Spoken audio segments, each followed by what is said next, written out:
Bismillah ar-Rahman ar-Rahim. Salam alaikum. Donc, la leçon numéro 3 de physique, programme deuxième bac international, option française, sciences maths, sciences X et SVT aussi. Donc, propagation d'une onde lumineuse suite. Donc, c'est la dernière partie de cette leçon. Voilà, la dispersion de la lumière par un prisme. Donc, la vidéo précédente, il faut la revoir pour pouvoir comprendre voilà, la dispersion. Donc, on a vu la déviation d'une lumière monochromatique. Monochromatique, j'ai écrit là monolambda. Donc, monochromatique par un prisme. Une lumière monochromatique, c'est une lumière qui est constituée d'une seule longueur d'onde, ou bien d'une seule fréquence. Voilà, donc on a déviation d'une lumière monochromatique. Par exemple, on a là une lumière rouge, et on envoie un rayon lumineux SI sur voilà, cette face du prisme au point I. Donc là, on a l'air, on a un milieu transparent, donc il y a un changement de milieu, donc on a là un phénomène de réfraction. Et puisque n est supérieur à 1, le rayon réfracté s'approche de la normale. Lorsque le rayon arrive en I', on a une autre réfraction, puisqu'il y a changement du milieu transparent, et le milieu réfracté va s'éloigner de la normale, voilà, de la normale. Pourquoi? Parce que l'indice de réfraction de l'air est inférieur à l'indice de réfraction du prisme. Bon, pour trouver la déviation c'est quoi? C'est l'angle entre la direction de l'angle incident et le rayon émergent, c'est cet angle. Voilà. C'est ça la déviation. Voilà la direction du rayon incident, et là, la direction du rayon émergent, et là, c'est la déviation. Donc, pour trouver la déviation, on a vu 4 relations du prisme. Bon, les 4 relations du prisme sont, généralement, on vous donne I, on vous donne A. A, c'est l'angle du prisme, et I, c'est l'angle d'incidence. On vous le donne. Donc, la première relation, c'est sinus I est égal à N sinus R. Pourquoi sinus I, là? Parce que l'indice de réfraction de l'air est égal à 1. Normalement, il faut écrire le N de l'air. Sinus I est égal à N sinus R. Et puisque l'indice de réfraction de l'air est égal à 1, donc sinus I est égal à N sinus R. Cette relation nous donne R, cet angle de réfraction. Voilà. La deuxième relation, on écrit l'angle du prisme est égal à R plus R'. Voilà.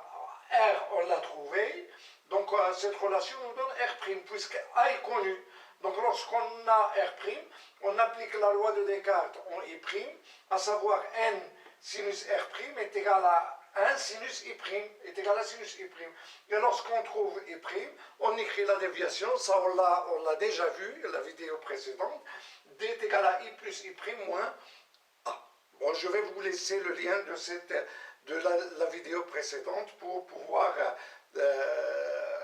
suivre le cours, pour revoir la vidéo et pouvoir suivre le cours. Donc, D est égal à I plus I' moins A. Ce sont les 4 relations du prisme. Maintenant, si on a un faisceau qui est constitué de 3 lumières monochromatiques, 3 lumières monochromatiques, par exemple le rouge, le vert et le bleu, et on a là le rayon, le faisceau incident. Le faisceau incident, et on va chercher la déviation. Voilà, ça c'est l'angle d'incidence. On va chercher la déviation pour le rouge, la déviation pour le vert et la déviation pour le bleu, en faisant le même calcul. Mais qu'est-ce qu'on sait? On a déjà vu, on sait que l'indice de réfraction d'un milieu transparent dépend de la fréquence de la lumière monochromatique. Ça, on l'a aussi déjà vu dans le cours, dans une vidéo précédente. Il suffit de chercher et vous allez trouver ça. Donc, on sait que l'indice de réfraction d'un milieu transparent dépend de la fréquence de la lumière monochromatique. Et on sait que l'indice de réfraction du prisme pour le bleu est supérieur à l'indice de réfraction du même prisme lorsqu'il est traversé par le verre et supérieur à l'indice de réfraction du même prisme lorsqu'il est traversé par la lumière rouge. Donc l'indice de réfraction du prisme change selon la lumière monochromatique qu'il traverse. Voilà. Donc on va chercher la déviation pour le rouge. Donc on applique la loi de Descartes. Voilà, la première loi de Descartes. Donc on a sinus I est égal à N pour le rouge et sinus R pour le rouge. Voilà, sinus R, ce R, pour le rouge. Donc cette relation va nous donner R pour le rouge. Puis on passe à l'angle du prisme. A égale à R pour le rouge plus R' pour le rouge. Donc cette relation, ça va nous donner R' pour le rouge. Voilà, R'. Lorsqu'on trouve R' pour le rouge, on passe à la loi de Descartes ici. Donc qu'est-ce qu'on écrit? N sinus R' est égal à sinus I'. Voilà, donc c'est-à-dire N sinus R' pour le rouge est égal à sinus I' pour le rouge. Et cette relation va nous permettre de trouver I' pour le rouge. Puis on calcule D pour le rouge est égal à I plus I', R moins A. De la même façon, D pour le vert est égal à I plus I', V moins A. D pour le bleu est égal à I plus I', B moins A. Et lorsqu'on fait les calculs, on trouve D pour le bleu est supérieur à D pour le rouge et supérieur à D pour le rouge. Donc ça veut dire que les lumières monochromatiques sont séparées à la sortie du prisme. Donc ce phénomène, c'est le phénomène de dispersion. La lumière polychromatique se disperse en plusieurs lumières monochromatiques. Donc si je veux faire, le schéma, donc tout d'abord pour le rouge,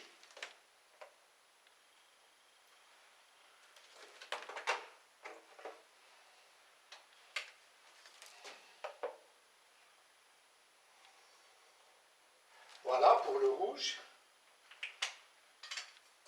Donc on trace la normale.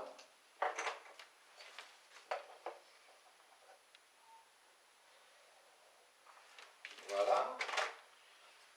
Puis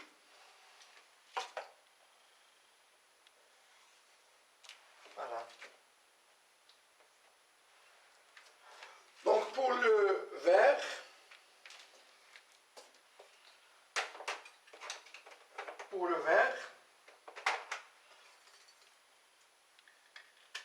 donc on a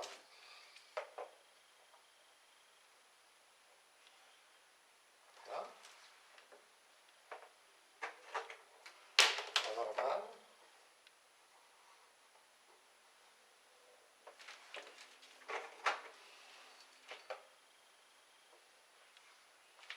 Voilà. Et pour le bleu,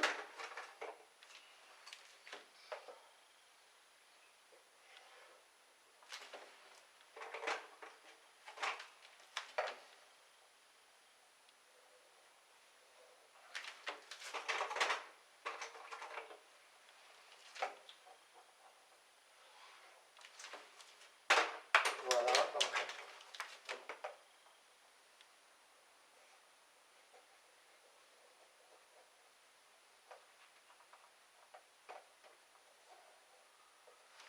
voilà, donc finalement, alors on obtient D pour le rouge,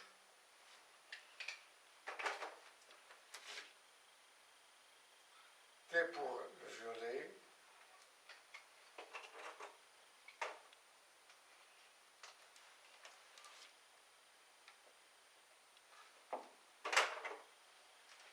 et D pour le bleu.